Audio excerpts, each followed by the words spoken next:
Ksenia Okhapkina, the director of the film IMMORTAL, which is going to be screened tomorrow at 7:30 in Tallinn at Black Night Film Festival. It's our Estonian premiere, and this is Estonian Latvian co-production, so we're waiting for tomorrow's screening because it's very important. It's our national premiere. Originally, we premiered the film at Karlovy Vary, and we won a Grand Prix of Karlovy Vary, which was very helpful, and as we received a lot of attention to the film, and the film was invited to all kind of festivals, and it's traveling very good now. So yes. And tell us about the film itself. IMMORTAL. IMMORTAL. Why immortal? Who's immortal? Yeah, nobody's immortal. I think immortality is quite an artificial idea itself, which doesn't tell much about our life, because all our life consists of the small moments which happen right now. And the idea of immortality, this is, from my point of view, the core idea of the Soviet mythology, which on base of which was based the propagandistic machine, which during the Soviet Union made people sacrifice their livings to the interests of the state, to the industry, or to some military actions. And which is now in Russia, it's being restored, or there are trials to restore it. Though I believe that people not really believe in these ideas anymore.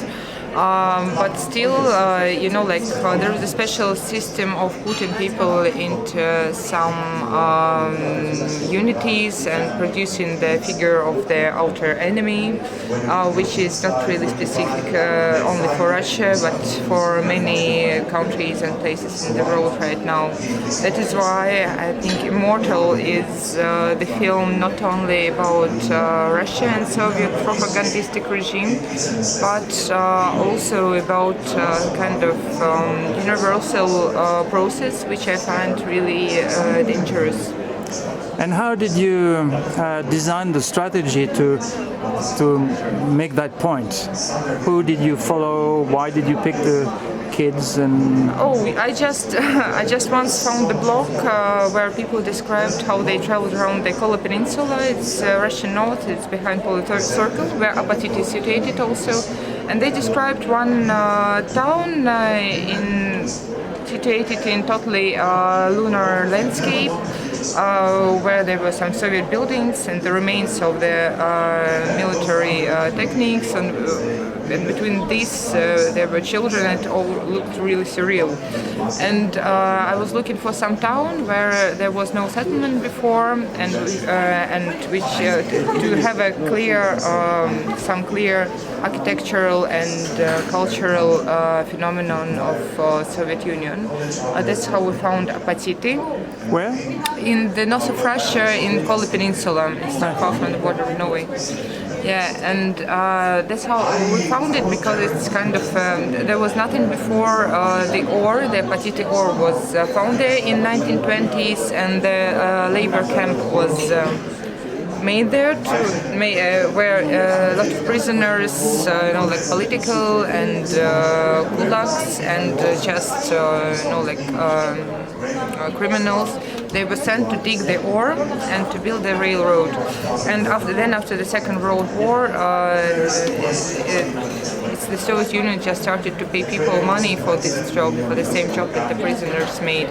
And still for today, a lot of people leave this place, but a lot of people stay. And on such towns like Apatite, the Russian economy is based actually, because people stay in these towns and support by their presence this system. And how easy or difficult, rather, was it to shoot these people, get authorization and get their agreement to be portrayed? Or?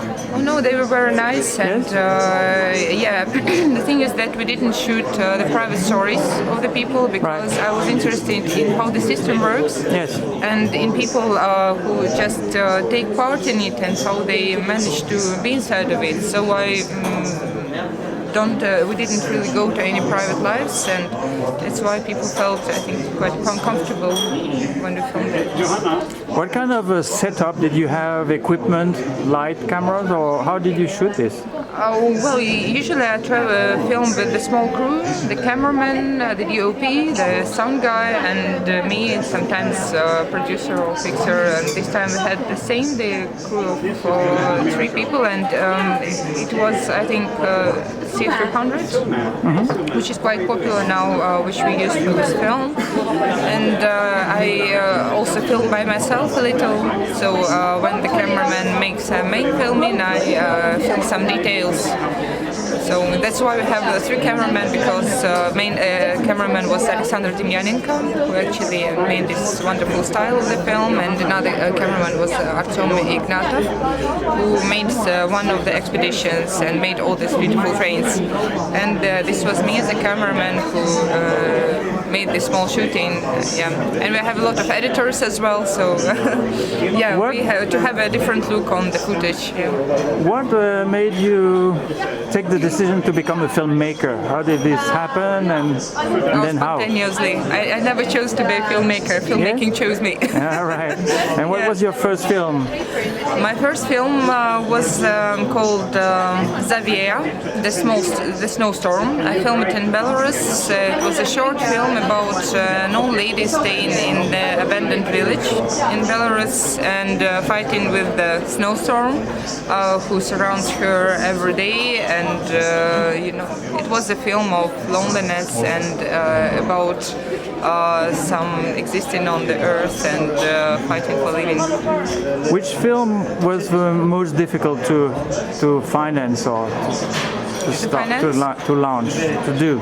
Okay, first, the most difficult the first films, because you have nothing. They were student films, and usually in Russia we're not students in film schools are not really supported with equipment, so we have to find ways. The most difficult are first steps. Further on, it's not that hard. And what helped you in the first film? What was a major kick, or what helped you? Oh yes, my mother who bought me the camera. Family. Family. Okay, how many movies now have you made so far?